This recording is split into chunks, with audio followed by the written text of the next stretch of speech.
Alright, we're picking up where we left off in the first video. So we have our argument translated, distributed, and starred. Our final step is to assess whether the argument is valid or not using the real star test. So what I'm going to now do, that I've got my argument translated, distributed, and starred, is check to see if all capital letters are starred once and only once, and that only one starred letter occurs on the right-hand side of my argument. So on this argument I have three letters that are capitals, P, F, and J. Each letter needs to be starred once and only once. And so I'll check that first. P is starred, F is starred, J is starred, so each of them is starred once, and they're only starred once. They don't occur twice. There's no stars on any of the other capital letters more than once. So far so good. That checks out. The second part is to make sure that I only have one star on the physical right side of my argument. And when I look at this, I only have one star on the physical right side of the argument. It's over here in my first premise, but there's nothing here and nothing there. This is the physical right side. So if there was another star here or there, I'd be in trouble, but I'm not. And so because this argument meets both of the criteria for the star test, it is valid.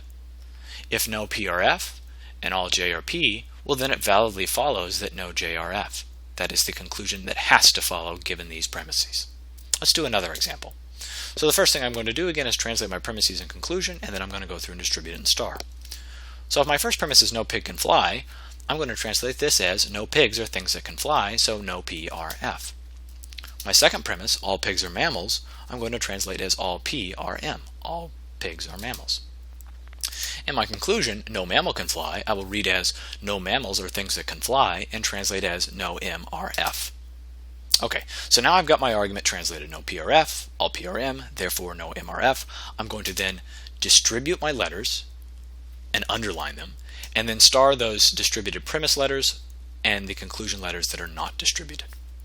So for my first premise, both are distributed because it's a no claim, and no says that both letters are distributed, and they're also both starred because they're premise letters that are distributed.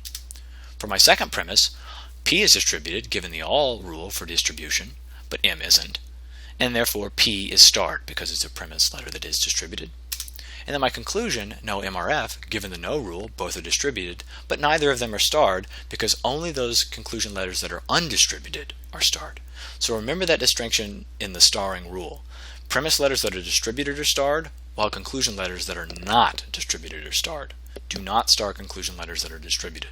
Okay, now that I've got it starred and underlined and translated, I'm going to run the final test to see if each capital letter is starred once and only once, and then I only have one letter on the right hand side of my argument that's starred. So right away when I look at this, I realize this is an invalid argument because P is starred twice, so immediately invalid, and M isn't starred at all. So given those two violations of the rule, this is an invalid argument, and I can leave it at that. If no P or F, all P or M, it does not follow that no M or F. One last example with a really simple argument. So the argument all cats are cats is an argument, and in fact it's just a single statement that's a conclusion.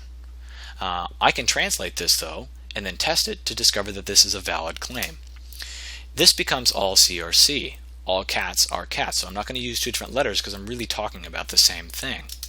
What I'm then going to do is underline distributed letters, and because this is a conclusion, star my undistributed letters. So here, given the all rule, C will be underlined here in the first position, while C in the second position will not be underlined because there is no rule for R.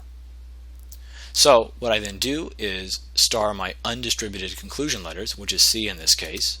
I will now look to see that each of my capital letters is starred once and only once, and that I only have one star on the right hand side of my argument. So capital letters starred once and only once, stars on the right hand side of the argument. This is valid.